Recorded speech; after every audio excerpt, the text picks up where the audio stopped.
Magandang araw po sa inyong lahat mga idol. Nandito na naman nagbabalik si Kuya Jomar TV mga idol. Andito pala ako ngayon sa kusina mga idol. Naghuhugas ng plato mga idol. Hugas.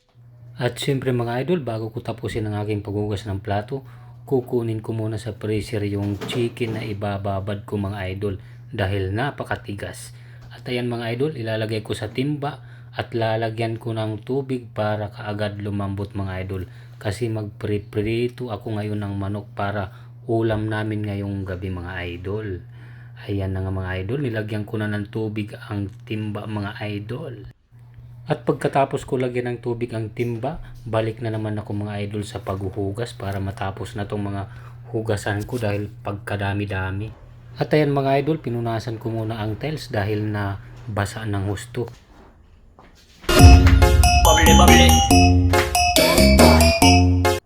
At ayan na nga mga idol, pagkatapos ko sumayaw, saing-saing muna.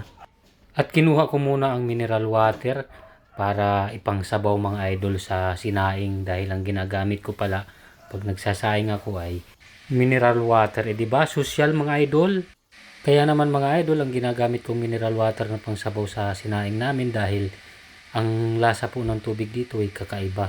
Medyo kumakapit sa sinaing kaya mineral ang ginagamit ko. Pwede lang sa mga idol pangligo. At ayun na nga mga idol, minikos-mikos ko na yung isasaing ko dahil nagugutom na ako mga idol.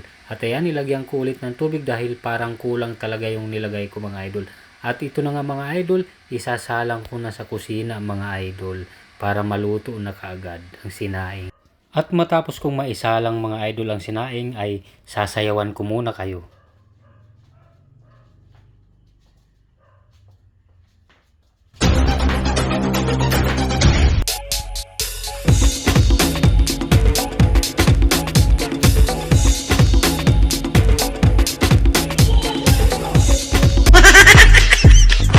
At ayan na nga mga idol, pagkatapos ko na naman magsasayaw-sayaw, magkikinding-kinding, ayan, sinapchap ko yung chicken na ipiprito ko mga idol. Yan pala ay naibabad ko na sa tubig at medyo lumambot na siya mga idol. Kasi baka pagdating ng mga anak ko galing sa galaan, gutom na sila kaya kailangan ko makapagluto na ng maaga mga idol. Medyo gabi na to mga idol, nasa alas 7 na ng gabi to mga idol kaya kailangan ko na makapagluto. At bago pala ako magluto mga idol, tinanggal ko muna yung mga damit na nakasampay sa harap ng bahay namin. Nakikita nyo naman mga idol, medyo madilim na siya. Tinanggal ko muna yung mga nakasampay mga idol dahil umaambon mga idol. Sayang naman yung pinaghirapan ko. At ito na nga mga idol yung mga tinanggal kong damit. Ayan, nakatambak ang dami-dami.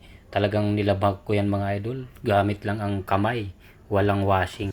At pagkatapos ko tanggalin ang mga damit na nakasampay sa labas mga idol, balik ulit ako sa pag-chop-chop ng chicken mga idol.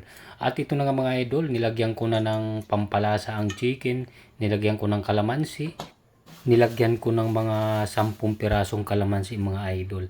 Ayan, nakikita nyo naman, hiniwa-hiwang kalamansi, piniga, pinutol, tinanggalan ng ulo. At ayan na nga mga idol, ang bilis-bilis naman talaga ng pangyayari.